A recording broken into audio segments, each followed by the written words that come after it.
la dernière fois, je ne sais pas si c'était dimanche passé ou dimanche passé, le thème c'était « Laisse Dieu révéler qui tu es ». Laisse Dieu révéler qui tu es. Alléluia. Donc, souvent nous avons une identité qui nous est donnée par notre environnement. Amen. Suivez-moi bien. Amen. Nous avons une identité qui est façonnée par des gens autour de nous, la société. Donc celui qui se trouve par exemple au Canada aura une manière de fonctionner. Donc les gens ont l'habitude de dire que quand tu arrives ici au Canada et que tu parles à une grande personne, lorsqu'elle est en train par exemple de te réprimander ou de te parler, de te donner des directives, il faut regarder cette personne-là dans les yeux, n'est-ce pas? Là, tu la respectes. Mais en Afrique, en Côte d'Ivoire, je ne sais pas, au Cameroun aussi ou au Congo, quand une grande personne te parle et puis tu la regardes dans les yeux, c'est un manque de respect. Amen. Alors, comment on fait pour pouvoir faire la bonne chose? Et ces choses-là que nous avons comme habitude influencent notre caractère, influencent notre manière d'être, notre personnalité. Donc, tu ne sais pas si tu dois regarder, tu sais plus si tu ne dois plus regarder. Et on a l'impression que tu es dénaturé. Amen. Mais la Bible nous dit en fait que c'est vrai, on est complètement dénaturé. Que ce soit au Canada, ou que ce soit en Afrique, que ce soit en Europe, que ce soit en Amérique du Nord, ou en Amérique du Sud, ou en Asie, quel que soit où tu te trouves, ta nature, ta véritable nature, ton identité est dénaturée. Ta vraie identité est donnée obligatoirement et uniquement par celui qui t'a créé. Amen. Alors quelqu'un qui prend par exemple un téléphone cellulaire et puis cette personne prend ça pour juste prendre des photos. Donc avec le téléphone cellulaire on peut prendre des photos, mais ce n'est pas un appareil photo. Donc si tu prends juste pour faire des photos, tu es en train de changer la nature. Vous comprenez? Tu changes la nature de l'appareil. Amen. Ça vous le savez déjà. Et c'est pourquoi celui qui nous a créés, et c'est celui-là. Ok, je bouge trop, on dit. D'accord. Alors, celui qui nous a créés est celui-là qui est capable de nous dire, oui, tu es en train de faire la bonne chose. Non, tu ne fais pas la bonne chose. Oui, tu entends la bonne parole. Non, tu n'entends pas la bonne parole. Alléluia. Et c'est de lui que nous allons parler ce matin. Amen. Donc, notre texte sera d'abord dans Jean 15 à partir du verset 1. C'est un long texte. Je ne sais pas si quelqu'un peut m'aider à le lire. Amen. Donc, Jean 15 à partir du verset 1 jusqu'au verset 11. 1 à 11. Alléluia.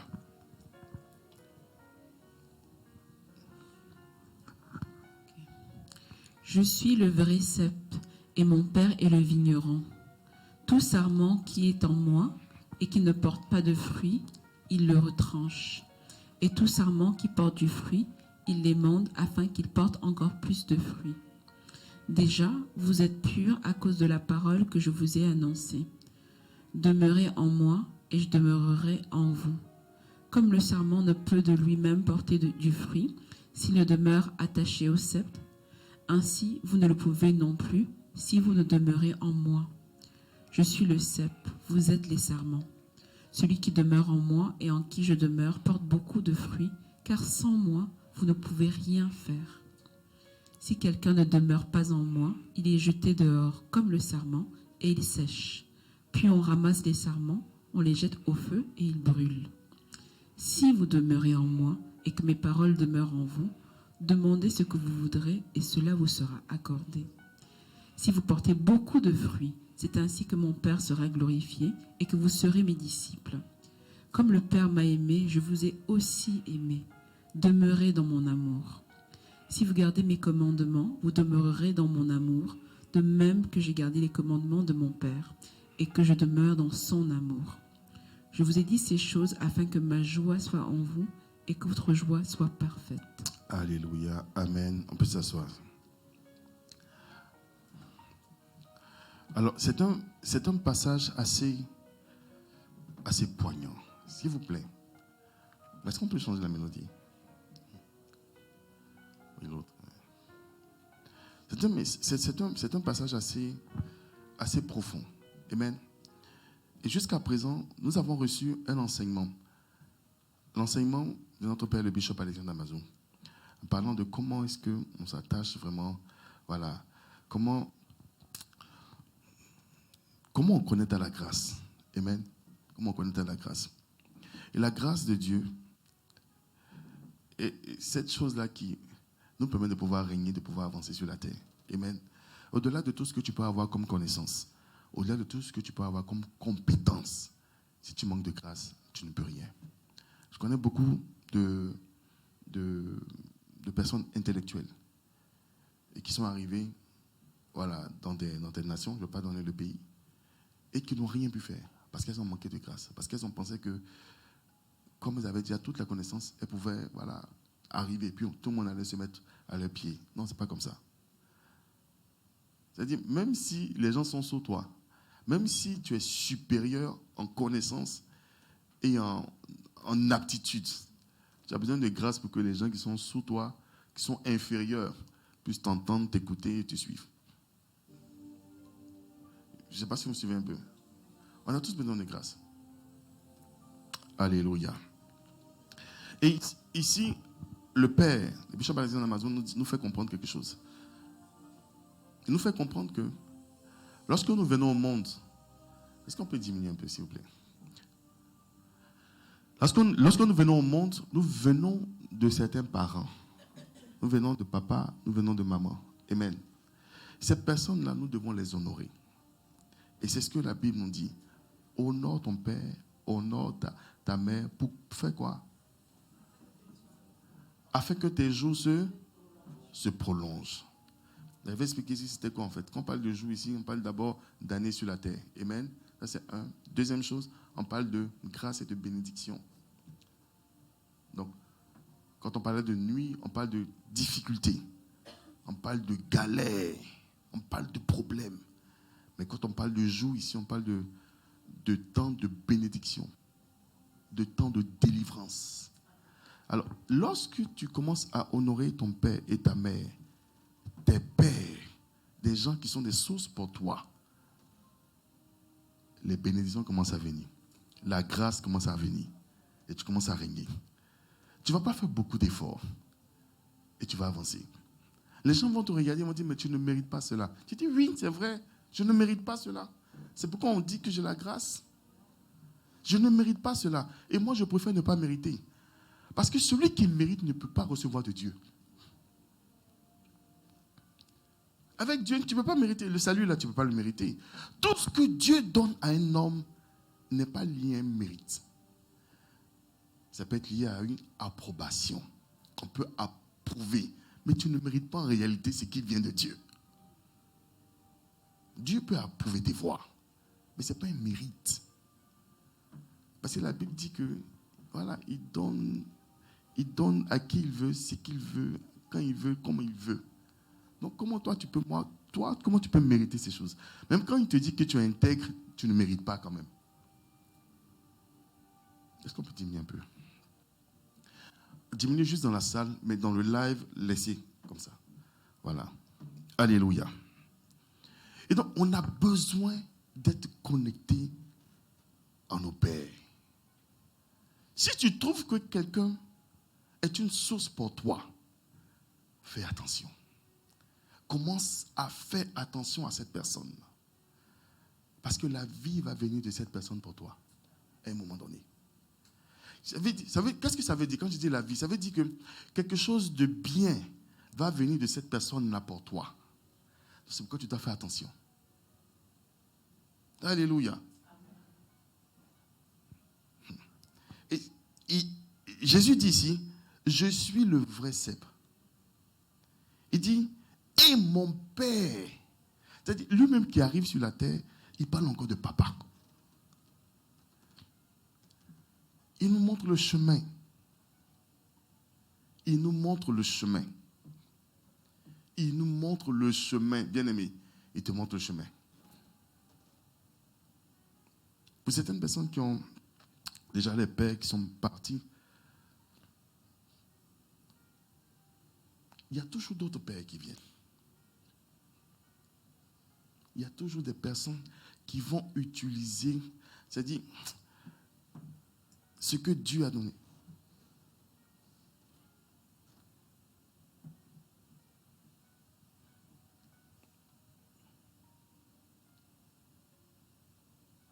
Alléluia.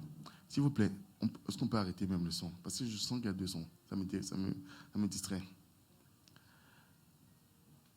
On peut arrêter carrément. Alléluia. Donc, Jésus dit, je suis le vrai cep. Et mon Père est le vigneron. Donc, il est le cep et il dit qu'il est attaché au vigneron. C'est-à-dire, sans le vigneron, là, lui, il ne peut rien faire.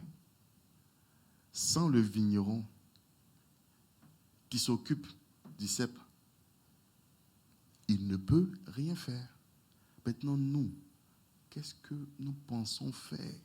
Qu'est-ce que nous croyons faire sans celui qui nous a appelés? Alléluia. Il dit tout sarment qui est en moi et qui ne porte pas de fruits, il le retranche. En d'autres termes, normalement, lorsqu'on est attaché à un père, lorsqu'on est attaché au cep, on doit être capable de porter du fruit. Tu dois automatiquement porter du fruit. Donc, le sarment qui ne porte pas de fruit, ça veut dire en d'autres termes qu'il ne tire pas sa sève du cep. Vous comprenez quand je parle de sève, non?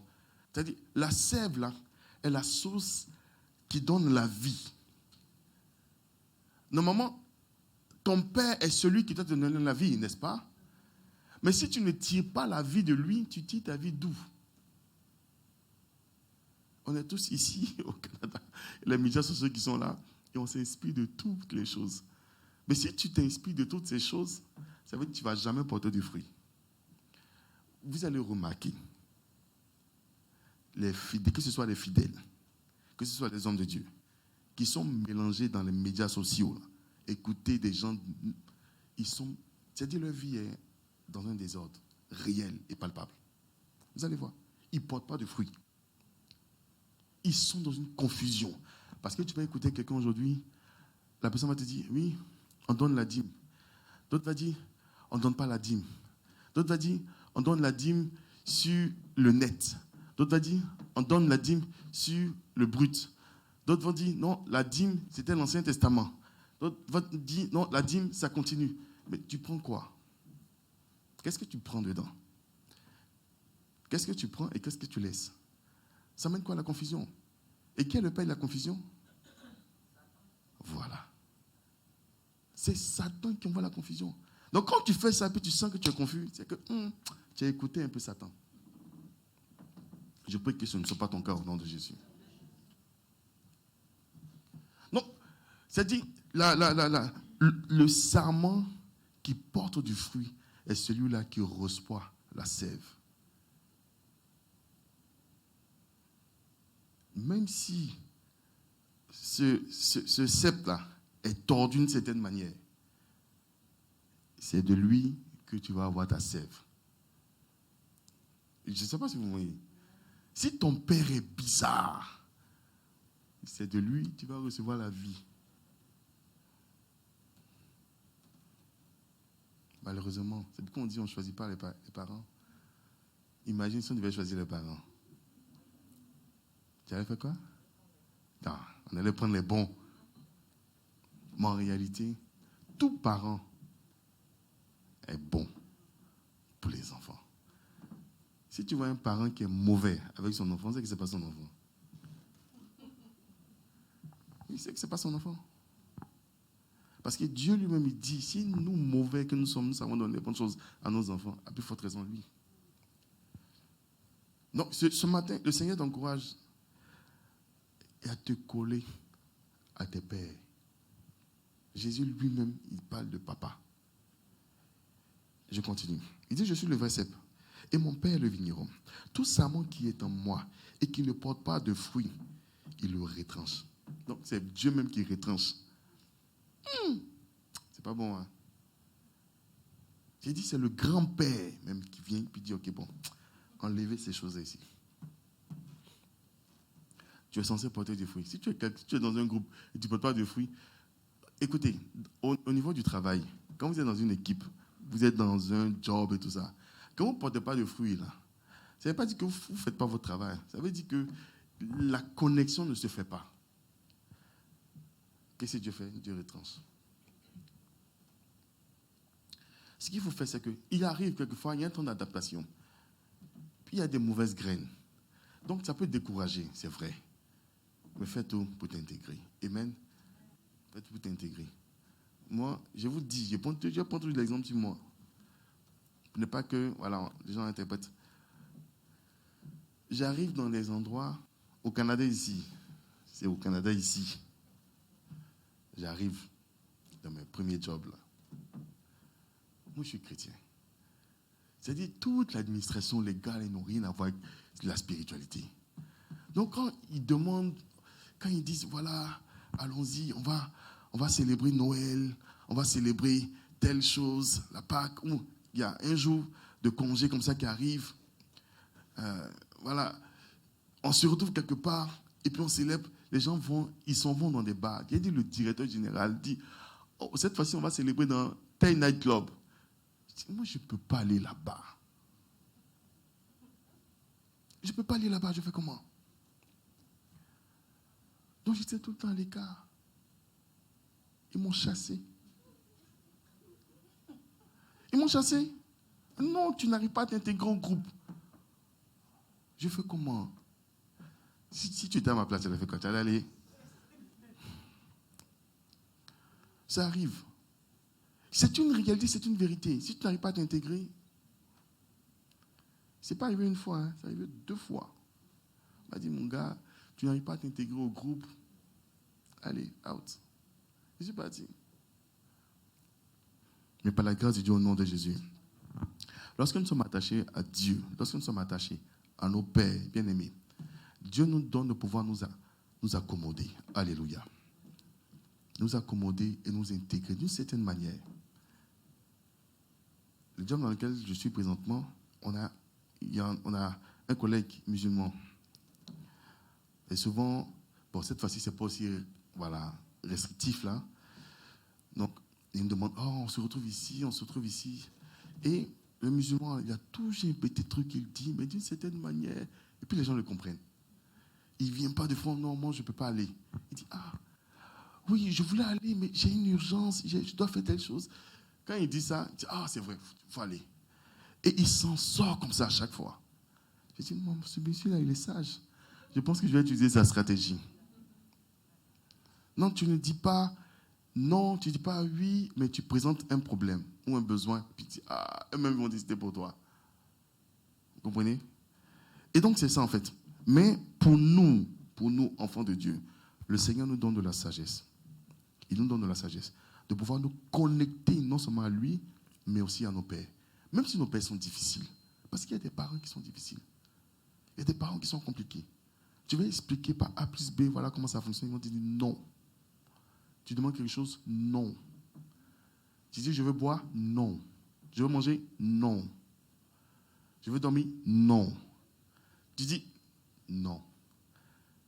Je me souviens que ma grande fille là se peignait à chaque fois. Elle dit, toi, à chaque fois que je demande quelque chose, c'est non. Donc, comment est-ce que je peux te demander? Donc, je demande à maman. N'est-ce pas? Dès qu'elle veut me dire non. Puis après, tu voulais dire quoi? Mais tu as déjà dit non? Et j'en ai fait une réunion. J'ai posé une question. Il ne fallait pas que je pose. Ah, les deux là, non. Elles m'ont dit qui j'étais exactement. J'ai dit, mais est-ce que vous parlez de la même personne que je sais que je suis là? Je dis, c'est toi. Alléluia. Souvent, nous ne savons pas, en fait, qui nous sommes. Et c'est ça. Mais lorsque nous sommes attachés à notre Père et à notre Dieu, c'est lui qui arrive à nous révéler. C'est lui qui arrive à nous révéler. Il est difficile pour un enfant de pouvoir repasser et expérimenter, avoir les mêmes expériences que son père. et avoir le même résultat. Mais quand le père prend l'enfant et positionne l'enfant, c'est fini. Tu n'as plus à passer par toutes ces choses-là. Je prie dans le nom de Jésus, toutes les épreuves que tu vis présentement là, au nom de Jésus, les besoins que tu vis présentement, toutes les difficultés, je prie dans le nom de Jésus, que la grâce de Dieu descende sur toi, afin que tu te connectes au véritable Père, au nom de Jésus-Christ de Nazareth. Et que ces épreuves-là passent le plus rapidement possible. Que tu commences en haut, au nom de Jésus. Pas en bas. Ton Père a commencé en bas, toi tu commences en haut sur ses épaules, au nom de Jésus. Au nom de Jésus. Il dit, je suis le verset, et mon Père le vigneron. Tout sarment qui n'est pas en moi, et qui ne porte pas de fruits, être en lui et porter du fruit. Ça veut dire, si déjà tu n'es même pas en lui, ça veut dire qu'on t'a déjà coupé. Tu n'es pas en lui, on t'a déjà coupé. Il y a des enfants comme ça qui se coupent. Il ne faut pas se couper. Il dit, maintenant, si tu es en lui et tu ne portes pas de fruit, c'est pas bon. Alléluia. Il dit, il le retranche et tout sarment qui porte du fruit, il le monte. Ça c'est un autre enseignement encore. Il dit, il le monte afin qu'il porte encore plus de fruits. Je prie dans le nom de Jésus. Que le Seigneur puisse t'émonder au nom de Jésus. Parce que toi qui es là, je sais que tu es connecté au Père. Au nom de Jésus. Qu'il puisse t'émonder au nom de Jésus. Qu'il puisse prendre soin de toi. Qu'il puisse te maximiser. Afin que tu portes plus de fruits au nom de Jésus. Il dit, verset 3, déjà vous êtes purs à cause de la parole que je vous ai annoncée. Donc ce que tu entends ce matin, ton Dieu te déclare pur. Te déclare pur. Il dit, demeurez en moi et je demeurerai en vous. Et ce matin, je disais à David, lorsque tu donnes ton cœur à quelqu'un, la personne aussi répond par le cœur. Le cœur répond au cœur. Amen. Lorsque tu donnes ton cœur à quelqu'un, la personne va te donner son cœur. Maintenant, il y a une question. Si ton cœur est pur, alléluia, tu vas recevoir une réponse. Si ton cœur est pur, tu vas donner de bonnes choses. Mais si l'autre, son cœur est mauvais, tu reçois qui est mauvais. Si son cœur est pur, tu reçois de bonnes choses. C'est pourquoi il faut faire attention à qui on donne son cœur. C'est pourquoi la Bible nous dit de garder notre cœur plus que tout au monde. Parce que c'est de là que viennent les sources de la vie. Faites attention à qui vous donnez votre cœur. Parce que la personne va répondre à ton cœur. Elle peut mettre de bonnes choses comme elle peut mettre de mauvaises choses. Mais je prie dans le nom de Jésus que le Seigneur t'accorde de pouvoir recevoir de bonnes choses au nom de Jésus. De bonnes choses, de bonnes choses, de bonnes choses au nom de Jésus. Il dit, demeurez en moi et je demeurerai en vous. Comme le sarment ne peut de lui-même porter du fruit s'il ne demeure attaché au cep. Ainsi, vous ne le pouvez non plus. Alléluia. Et ça, c'est une réalité. Et ça, ce passage-là est un principe de vie. Si tu sais que tu ne peux pas de toi-même faire des choses, alléluia, tu vas avoir toujours des gens qui vont te soutenir. Si tu sais que tu n'es pas capable de faire des choses par toi-même, ton Dieu va te soutenir. Tes pères vont te soutenir. Quand tu viens, papa, comment on fait? Il dit, mon fils, je t'attendais. Fais ceci, fais cela, fais comme ça. D'accord, merci papa. Tu t'en vas, tu fais. Même quand ça ne marche pas, tu dis, mais papa, ce que tu m'as dit là, ça n'a pas marché. Il dit, c'est pas grave. Ok, allons, on va corriger. Le père lui-même vient et puis corrige. Mais si tu fais toi-même, comment tu sauras que c'est bon, que c'est mauvais? Tu ne sauras pas. Surtout, nous qui avons fait un peu de mathématiques ici, là, quand tu commences ton équation, tu fais jusqu'à... Tu tu arrives à la fin, tu finis de tracer ta courbe est différente de tous les autres. Toi seul, c'est différent, puis tu ne comprends pas. Alors que tu as mis peut-être une virgule là-bas, ou un point, ou quelque chose là-bas, qui a tout mélangé. Les gens, leurs coupes sont en haut, toi ta coupe est en bas. Tu dis, mais comment on fait ça? Mais si tu savais déjà dès le départ, si tu avais déjà corrigé, si ton père t'avait dit, si ton professeur t'avait dit, me voilà, ici, là, fais comme ça. On avait un professeur comme ça qui était gentil. Quand il vient, il regarde nos copies. Si tu caches ta copie, il te laisse, il s'en va. Maintenant, comme on savait qu'il pouvait nous aider un peu, quand il arrive comme ça, là tu ouvres même les intercalaires, là, tu déposes ça comme ça. Et puis il vient, il regarde. Il dit, il faut bien regarder cette copie ici, là. Regarde ici. Il ne va pas te donner la réponse, mais tu dis, regarde ici. Au moins, tu te situes, n'est-ce pas? Et tu as la capacité, ok, bon. Tu pars, tu repars. Ah oui, j'ai oublié ça. Et puis tu corriges. C'est ce que le Père fait. C'est ce que ton papa fait. Il n'est pas là pour te rendre la vie difficile, la vie dure. Non. Il vient juste pour t'accompagner. C'est son rôle. C'est son rôle. Nous ne fuyons pas. Le papa peut dire non aujourd'hui. Mais parce qu'il sait que s'il fait doucement, tu vas te cacher par les faits. On est un peu ferme. Pour créer quelque chose de bon pour toi. Amen. Il dit comme le serment ne peut lui-même porter du fruit s'il ne demeure attaché au sceptre. Ainsi, vous ne le pouvez non plus. Alléluia. Si vous ne demeurez en moi. Il dit, je suis le sceptre et vous êtes les sarments. Celui qui demeure en moi et en qui je demeure porte beaucoup de fruits. Car sans moi, vous ne pouvez rien faire. Si quelqu'un ne demeure pas en moi, il est jeté dehors.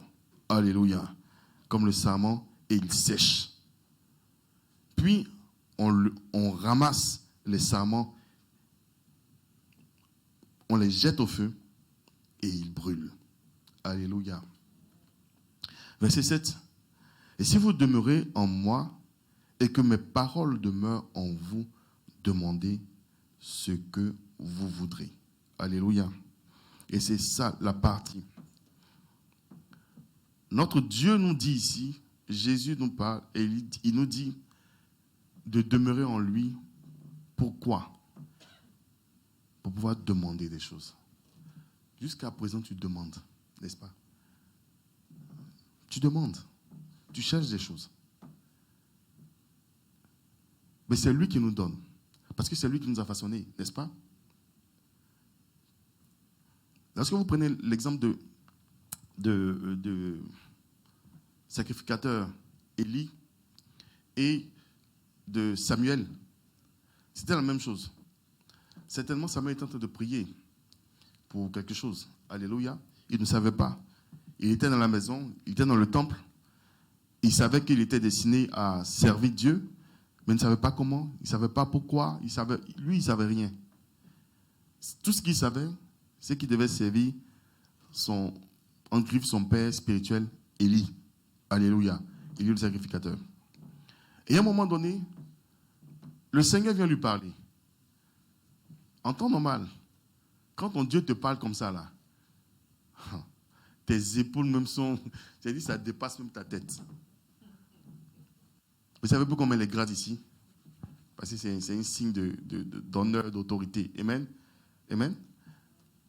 Donc, il y a des gens qui sont... Voilà. Quand ces personnes font tellement le malin, elles haussent les épaules comme ça. N'est-ce pas? Donc, quand Dieu te parle comme ça, puis tu sais que c'est Dieu qui te parle, à chaque fois c'est Dieu qui te parle, mais tes épaules montent comme ça. Mais ce monsieur-là, il savait que quand Dieu allait commencer à lui parler, il savait qu'il devait aller à chaque fois voir son papa pour savoir comment interpréter les choses. Parce que nous avons déjà dit ici, lorsque Dieu agit en fonction de la prophétie ou du message qu'il a annoncé au Père. Est-ce que c'est clair? Lorsque ton Dieu te parle, lorsque ton Dieu te donne un message, toi qui es à BMCI Ottawa, lorsque ton Dieu te donne un message pour ta vie, il y a une clé qui se trouve chez ton papa.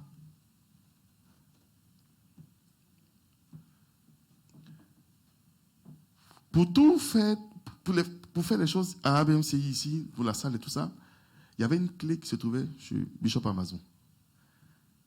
Si je ne me connecte pas à lui, je vais fausser les choses. Vous comprenez un peu? Quel que soit ce que tu veux prendre comme branche dans tes études, appelle ton papa ou appelle un mentor, appelle quelqu'un. Même si la personne n'a rien à voir. Parce que cette personne-là, qui te donne la vie, d'une certaine manière, a une clé qui va te permettre d'avancer.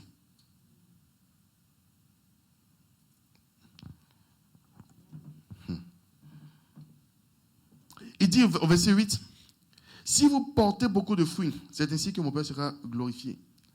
Dieu veut que nous soyons, c'est-à-dire des porteurs de fruits, parce qu'il a besoin de la gloire. Lui-même, il est déjà glorifié, hein? Il est déjà dans la gloire, mais il veut encore qu'on puisse le glorifier. Mais en faisant quoi? En portant des fruits. En portant des fruits. En portant des fruits. Il dit, si vous demeurez en moi, verset 7, si vous demeurez en moi, et que mes paroles demeurent en vous, demandez ce que vous voudrez, et cela vous sera accordé. Et c'est à ce moment-là maintenant que nous sommes capables de demander. Pourquoi? Parce qu'on est attaché. Parce qu'on est attaché à notre Père. Parce qu'on est attaché à notre Père. Lorsque tu demandes quelque chose à ton Dieu, c'est le Dieu de ton Père qui agit, qui répond. Aucun enfant n'a de Dieu. Il n'y a pas d'enfant qui peut avoir un Dieu. Ça, c'est une vérité fondamentale. Aucun fils ne peut avoir un Dieu. Son Dieu est le Dieu de son papa.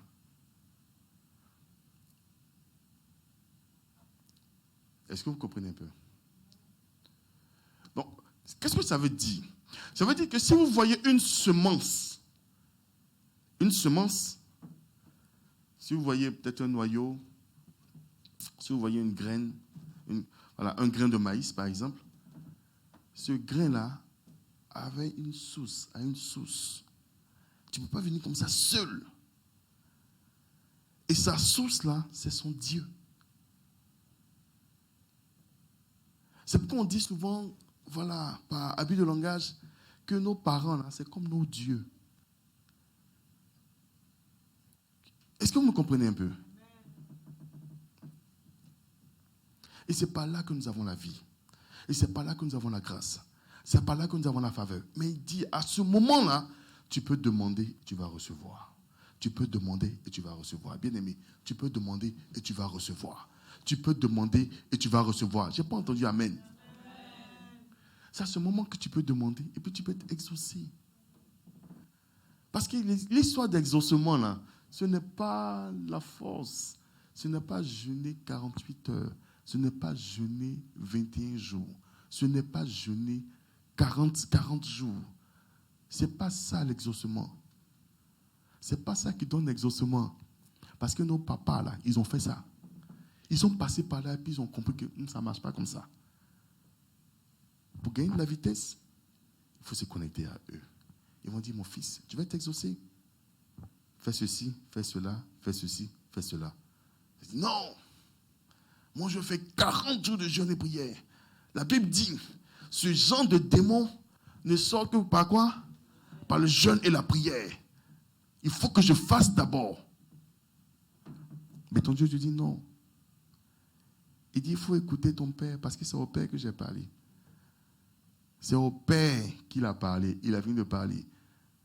C'est pourquoi Jacob a dit, le Dieu d'Abraham et le Dieu d'Isaac.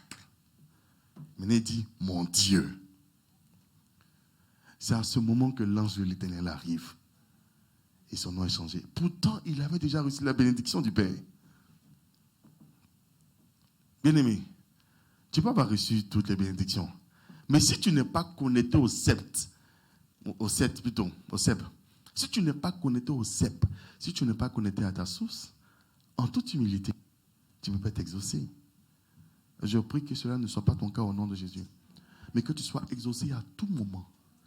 Donc que tu es connecté au cep, tant que tu es connecté à ton Père,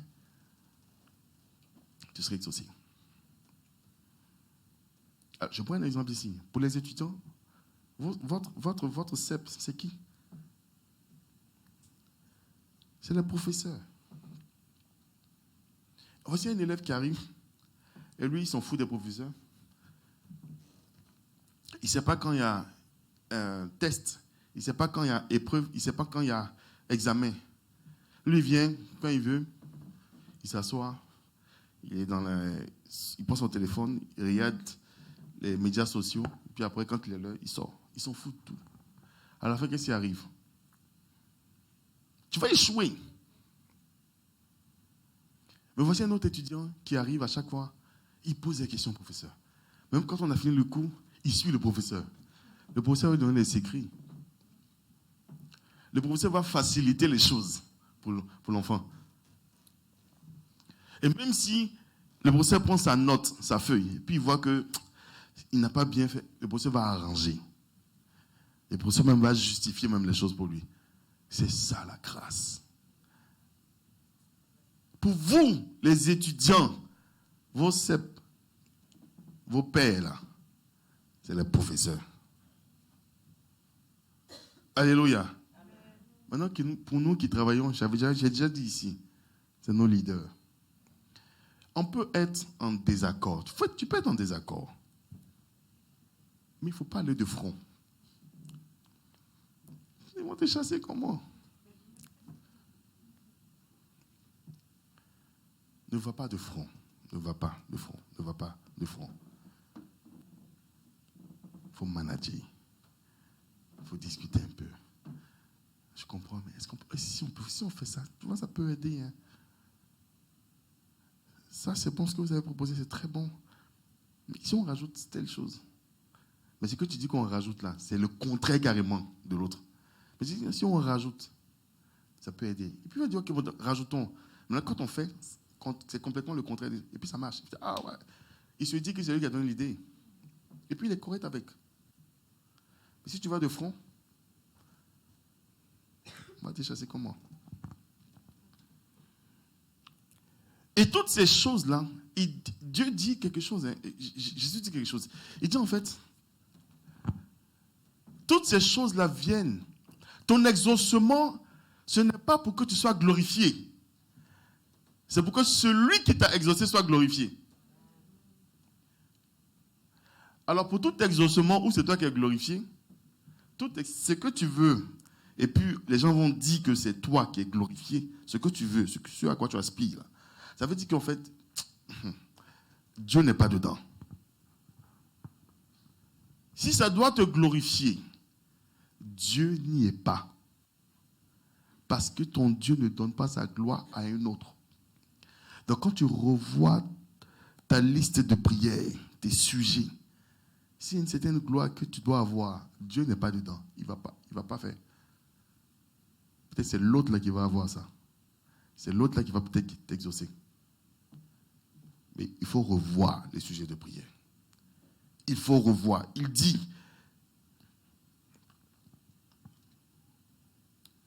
verset 8, si vous portez beaucoup de fruits, c'est ainsi que mon Père sera glorifié. Il n'a pas dit c'est ainsi que vous serez glorifiés. Donc quand tu seras exaucé de manière exponentielle, ton Dieu sera glorifié.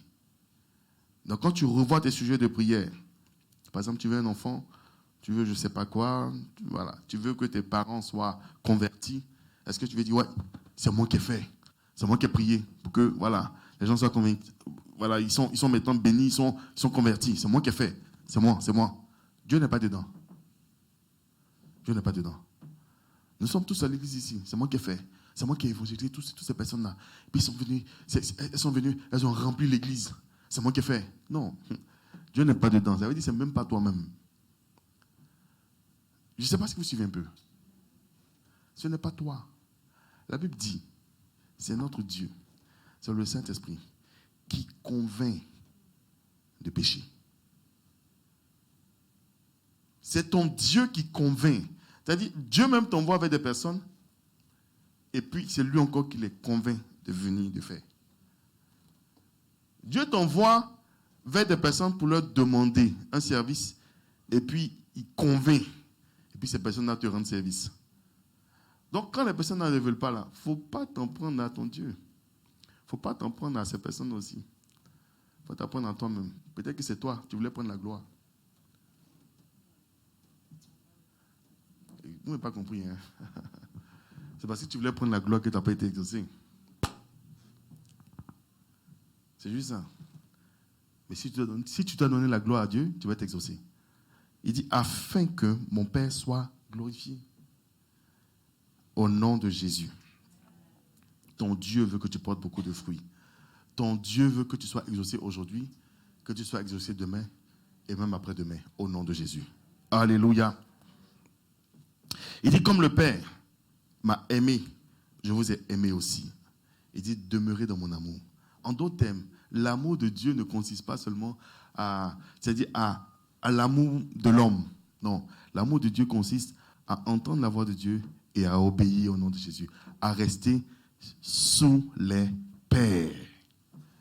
Donc quand tu vois par exemple Jacob, qui est resté sous son père, qui est resté sous la grâce de son père, il a l'amour de Dieu. Est-ce que vous suivez un peu?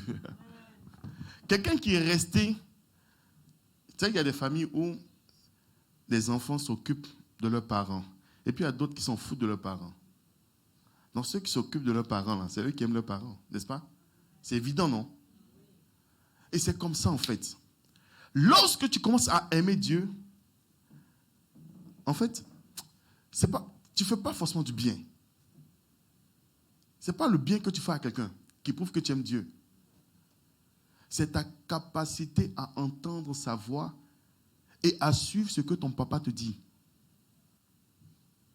Parce que Dieu, comme le Père Bishop dit, il dit, Dieu ne parle plus au Fils, il parle au Père.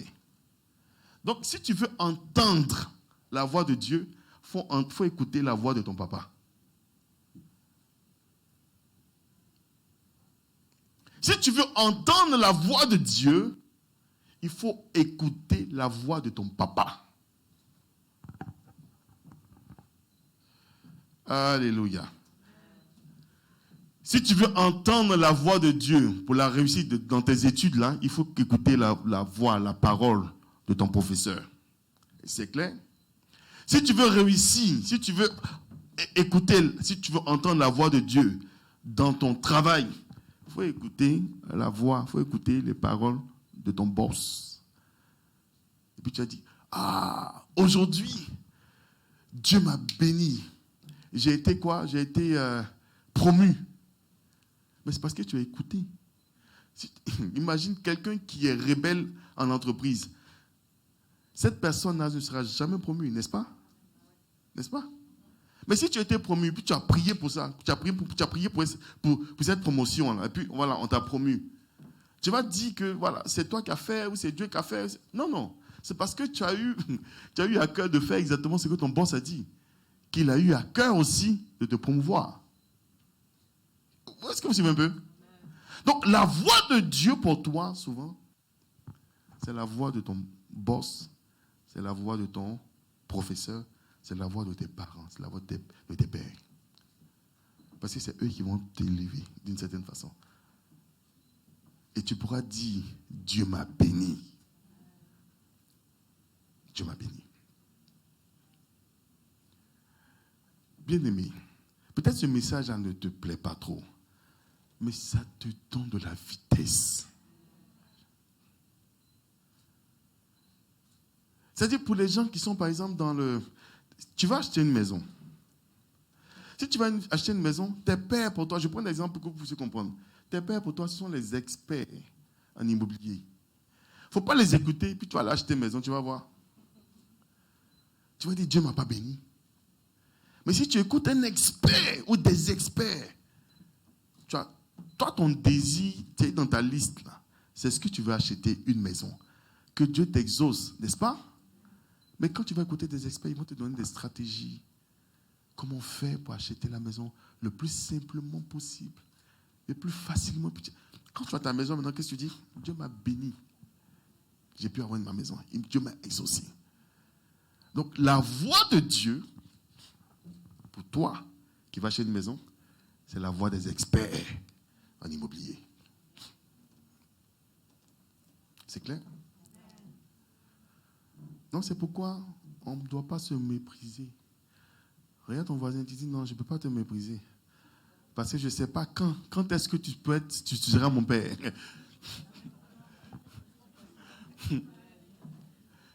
À quel moment tu peux être mon père, je ne sais pas. Alléluia. Et quand tu fais ça, on dit maintenant que tu pratiques l'amour.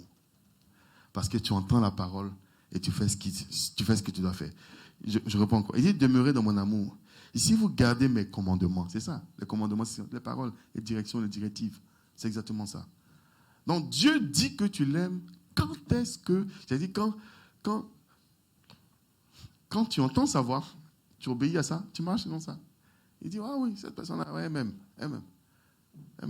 Donc, si tu dis que tu as ton papa et que tu ne fais pas ce qu'elle veut, et tu ne fais pas ce qu'il veut, mais tu ne l'aimes pas.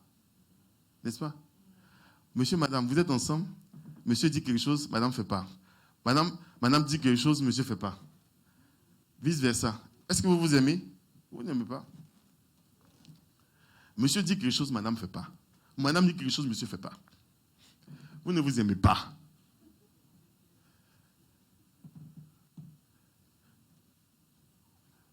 On a écouté un couple là, de, je ne sais pas, peut-être 60, 70 ans. Et peut-être que vous avez vu ça aussi, c'était sur les médias sociaux. Et il y a tellement longtemps, les gars, ils sont ensemble. On leur a posé la question, mais quel est votre secret? Ils ont posé la question au monsieur. Le monsieur dit, madame a toujours raison. Ils ont posé la question à madame, quel est votre secret? La dame dit, il dit que j'ai toujours raison. Vous comprenez? Et c'était ça leur secret. C'est une entente. Le monsieur ne veut plus avoir de migraine. Ce qu'elle dit, on fait. Si c'est bon, c'est ça. Si c'est pas bon, tu as raison. Donc elle-même, elle voit, au fur et à mesure, elle fait attention. Parce qu'elle sait que si elle dit quelque chose, ils vont le faire. Donc elle peut venir maintenant. Qu'est-ce que tu penses qu'on peut faire? Et souvent même, ça l'énerve. Il dit non, ce que tu veux, on va faire. Non, il faut dire quelque chose. Il faut dire. Et à un moment donné, quand il dit, elle fait. Vous comprenez un peu? Ton Dieu te dit, quand il te parle et que tu gardes ses commandements, c'est alors que tu l'aimes. Lorsqu'on prend l'exemple d'Abraham, on peut voir ça. Il a entendu, il a pris son fils, il est allé et il voulait le sacrifier. À ce moment, Dieu dit, c'est alors, voilà, je sais maintenant que tu m'aimes. Mais imaginez, la Bible dit que tout sur la terre, tout va passer. La seule chose qui ne passera pas, c'est quoi? C'est l'amour. Donc, dans ta vie, là, tout va passer. La seule chose qui ne passera pas, c'est le fait de pouvoir entendre la voix de Dieu et puis de marcher selon ça. Entendre la voix de ton Père et de marcher selon ça. Parce que c'est ça qu'est l'amour, n'est-ce pas? Vous cherchez quoi encore? Demande à ton voisin, tu cherches quoi encore?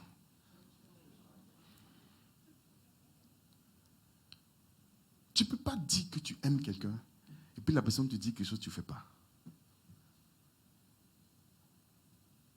Tu ne peux pas.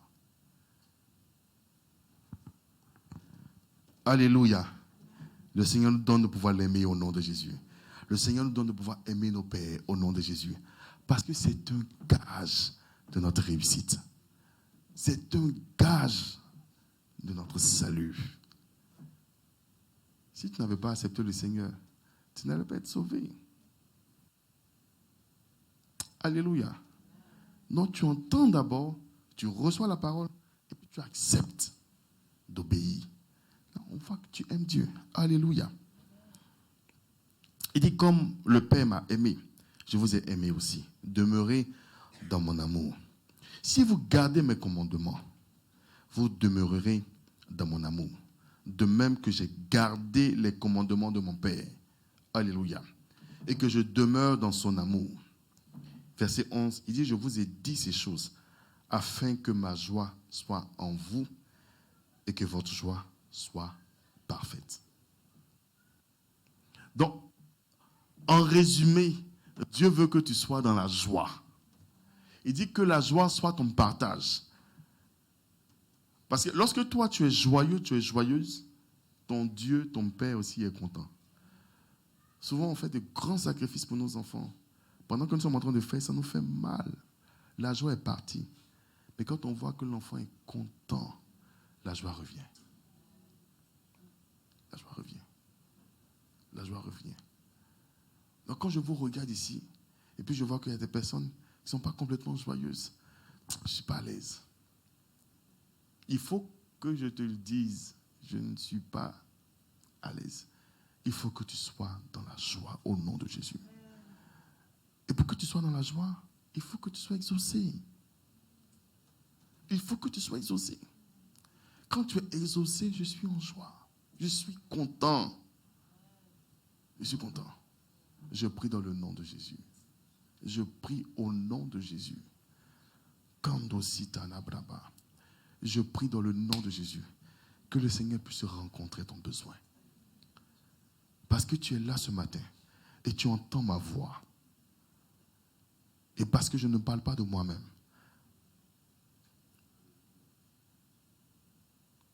Que cette parole au nom de Jésus, qui est créatrice, elle crée en toi au nom de Jésus-Christ de Nazareth. Et elle te couvre au nom de Jésus. Elle te façonne au nom de Jésus. Elle crée en toi la chose qui manque au nom de Jésus. Elle crée en toi la chose qui manque. Elle crée en toi la chose qui manque. Elle crée en toi la chose qui manque. Elle crée en toi la chose qui manque. Dans le nom de Jésus-Christ de Nazareth. Dans le nom de Jésus.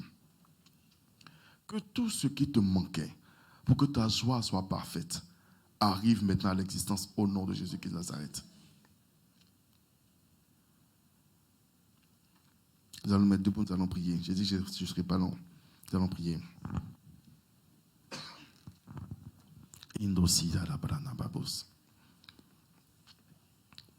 À vrai dire, je suis à l'introduction. Je n'ai même pas fait quelque chose.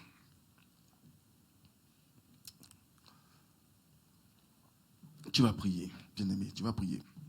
Souvent, Seigneur, tu vas dire, Seigneur, je suis fatigué. Je suis fatigué. J'ai besoin que tu interviennes. La Bible dit qu'un jour dans tes parvis vaut mieux que 1000 ailleurs.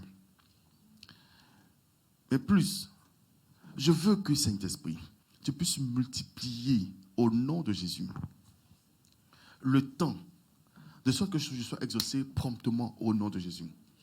Si normalement je devais attendre une semaine, 1 mois, 3 mois, 3 ans pour avoir paix au nom de Jésus, multiplie, qu'il y ait une accélération divine au nom de Jésus afin que je sois exaucé. Bien-aimé, élève la voix et prie pour ton sujet. Prie pour ton sujet. Il dit demande afin de recevoir.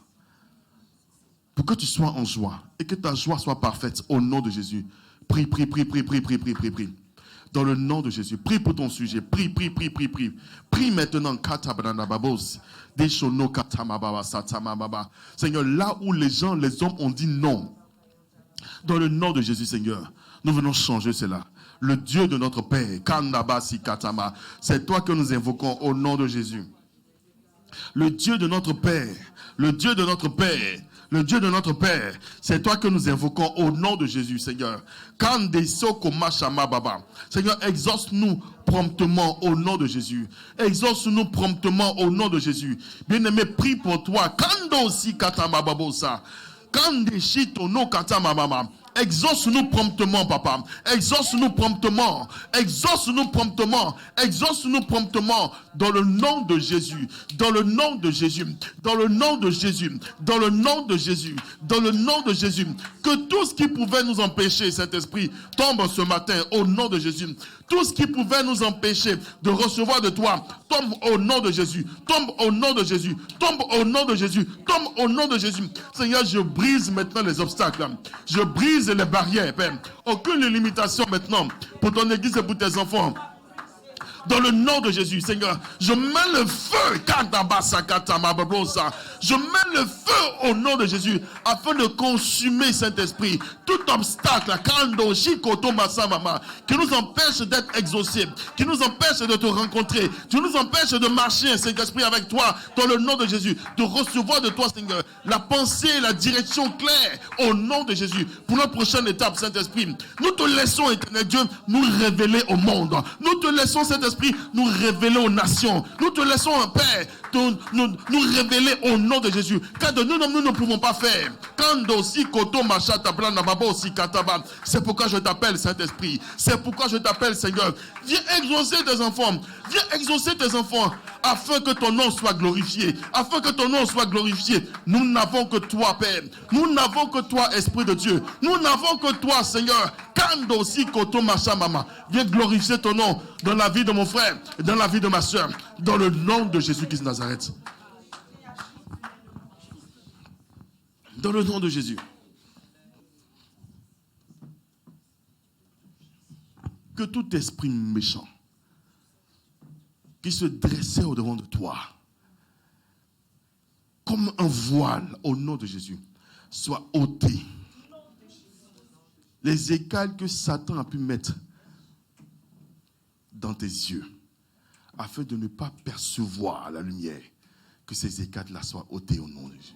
Que ces écailles-là soient ôtées au nom de Jésus, afin que tu voies clairement au nom de Jésus.